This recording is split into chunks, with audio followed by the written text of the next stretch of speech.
This is Father Matthew Kozlowski at St. Mary's Episcopal Church in Stuart, Florida.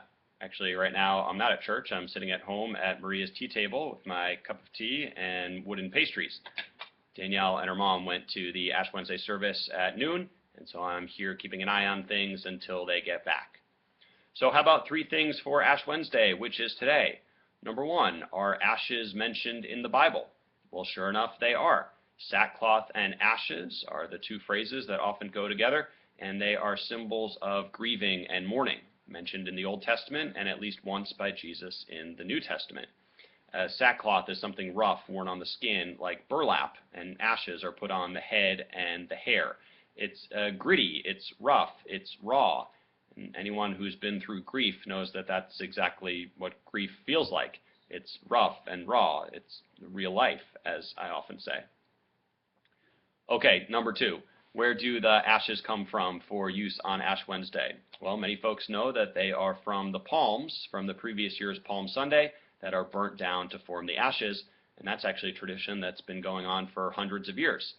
At St. Mary's, they use a little trick, which is to add some olive oil to the mixture, which creates a nice, easy to work with, almost paste. So thank you very much, Altar Guild. Well done. Number 3, what's all the talk about mortality and death on Ash Wednesday? Well, I was doing some extra research today and was reminded of the connection to baptism. Now, stay with me for a minute. Lent, in the early days, was all about preparation for catechumens. It was this 40-day culmination of intense training, which led up to initiation for new Christians on Easter. They would be baptized on Easter as they became Christians. Well, baptism is all about rebirth.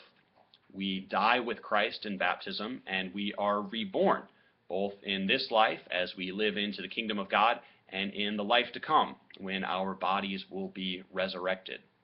So what better way to emphasize the need for rebirth than to start with an admission of mortality and death at the beginning of the whole process, at the very start of Lent. So we need to be reborn because we're going to die. Therefore, when you hear those words on Ash Wednesday, today or in the years to come, I am dust, and to dust I shall return, you can add in your head and in your heart, that's why I need to be reborn, both in this life and through the promise of resurrection. Remember the promise of baptism and the promises that it awaits us in the life to come. But that's all the time we have today. God bless from Father Kaz, and a blessed Lent to you.